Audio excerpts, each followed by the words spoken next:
Hey everybody, this is Mike with the One Stop Co-op Shop, and today I'm reviewing the competitive, solo, and cooperative game Puzzle Strike 2. And disclaimer that I got a review copy for this one. Puzzle Strike 2, a new riff on the original Puzzle Strike game, is a deck builder where you start with a character and some generic cards. And you place some of those cards, usually 3 actions worth on your turn, to crash gems at your opponent, filling up this column here. And if it gets too high, then you lose. And whoever can weather the storm and send their gems the best wins. So let's discuss 5 key things to know about Puzzle Strike 2. First, at my number 5 spot, a pro for my taste, is the wand and the super meters. One player will have this, and it's basically like King of Tokyo, where whoever has the wand sends their gem attacks to everybody else, but everybody else collectively returns the favor and sends their gems at the wand holder. Additionally, the wand holder can't use blocks to cancel gems coming at them. They don't have control of when the gems drop, so they often come in really awkward configurations. But the wand holder also gets free gems as long as they keep holding it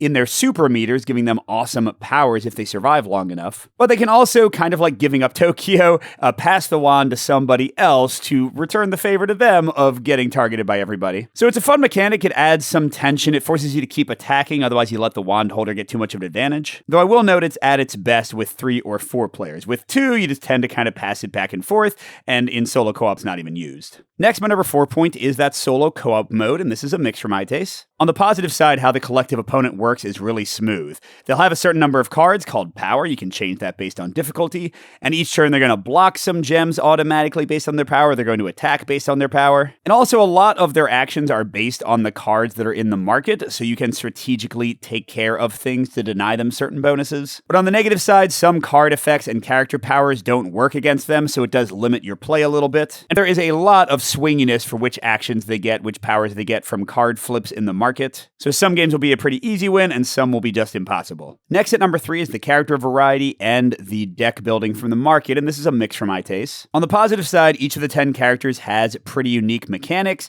Some of them are better at culling, some of them are faster attackers, some of them better at defense. You get the idea. And if you get the expansion, you get 10 more for 20 total. Similarly, there is a lot of variety in the markets. So in the base game, you get 2 entirely different market decks, but then if you get the expansion, you get 4 more for 6 markets, which is pretty crazy. And what you buy from the market, just like with the solo co-op mode, in competitive is incredibly impactful because you're creating runs of colors for other players or denying them cards they might want. But on the negative side, the game can be incredibly brutal. It can sometimes end in just 3 or 4 rounds, and you usually only buy 1 card a round. So this is not, in my experience, a deck builder where you get a ton of combos going, where you do a lot of culling. It's pretty fast and furious, and you might only add a few of these cards in an impactful way in a given game. Next, my number 2, which is a full pro, is the gem dropping in the game. I love this. A huge part of the game is that you kind of want to be attacked. You kind of want gems to come at you, because that becomes your fodder for big attacks yourselves. And you have lots of cards that will let you move gems around, as well as you trying to adjust the order of cards in the market by what you purchase to get colors in order, because that's going to determine how new gems drop in. And trying to manage your gems, set up big combos, because when you attack with gems, everything in a given color gets hit all at once.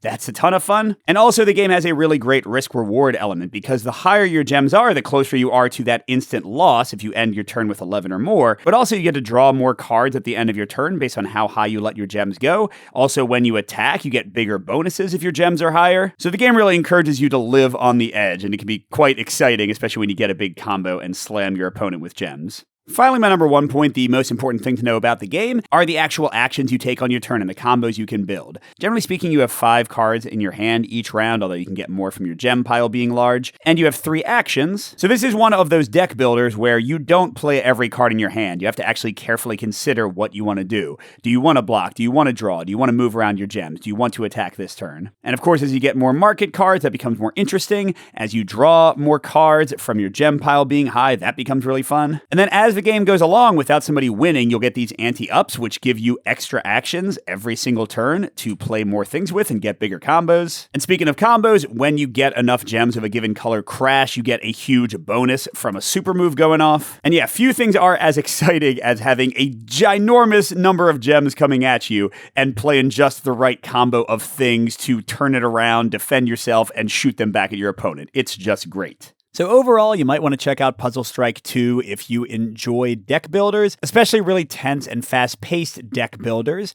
And I especially recommend this one if you can play it with 3 or 4 players. I think that chaos and the full utilization of the wand makes it its best. But on the other hand, you might want to avoid this one if you don't like randomness. If you're only coming in for solo co-op play, I think it's a little bit weaker than the competitive play. Or if you want a deck builder with tons of strategy and deep combos of cards, you don't get a ton of that here in most plays. They're over too quickly. And if you want to see the game in action, check out my recent playthrough. Good gaming, and I'll see you at the next stop.